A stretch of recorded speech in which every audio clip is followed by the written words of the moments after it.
The Wispmother. Two Theories by Matthias Etienne. Summation of legends regarding the Wispmothers. Among the folk tales from the northern reaches of Skyrim, few subjects are as popular as the Wispmother, ghostly women who lure unsuspecting travelers to their doom, steal children, and take vengeance on those who wronged them in life. Similar tales exist throughout Tamriel, the Melusane of Strosmakai who lure ships to wreck on jagged shoals, then consume the souls of those aboard, the Serpentine Chalas of Blackmarsh, the Amronal of Valenwood. But unlike these mythic creatures, most scholars concede that Wispmothers actually exist. Though rare, credible reports of their sightings are simply too frequent to be ignored. Herein a synopsis of what can be gleaned from provincial legends, and the dominant theories on what they may actually be.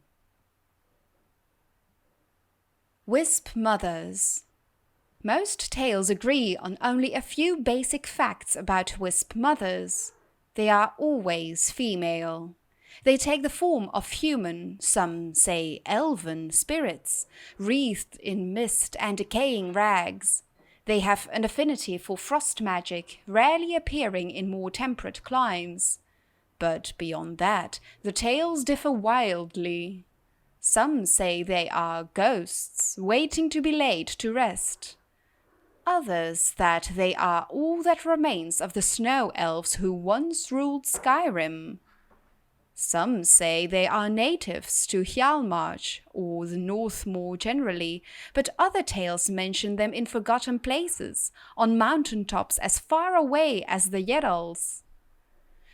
Most reputable scholars dismiss these stories, preferring instead to focus on the few documented sightings from recent years.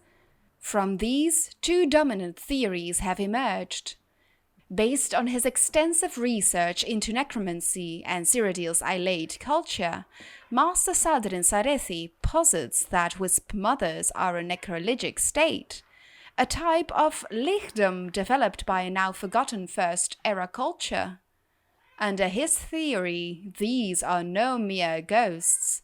They are a cult of powerful sorceresses who achieved eternal life through undeath. Alternately, Lidet Filiane of the Synod contends that Wispmothers are not undead at all, but rather elemental manifestations arising out of Nirn itself. By noting several similarities to Spriggans and Ice Wraiths, she contends that the Wispmothers are essentially elemental personifications of snow or mist, innately wielding the power of their element instead of manipulating it through conventional sorcery. Wisps. In most accounts, the victim is initially drawn to the Wispmother by glowing, ghostly lights. Although initially passive, these creatures later attack in tandem with her, distracting the victim and draining their energy. Popular legend holds that these are the spirits of the Wispmother's previous victims. These spirits strengthen her, so anyone hoping to destroy her must first release the souls of those she has killed. To scholars, this description immediately recalls the will-o-the-wisp, a rare and dangerous swamp denizen of southern Tamriel. Oddly, Cyrodiilic legend invariably refer to wisps as lone predators, while these appear to exist in some sort of symbiotic relationship with others of their kind. Filiane argues that these wisps are a subspecies of true wisps, scavengers that lure prey to the Wispmother and share in the psycho-ethereal energy released by her kills.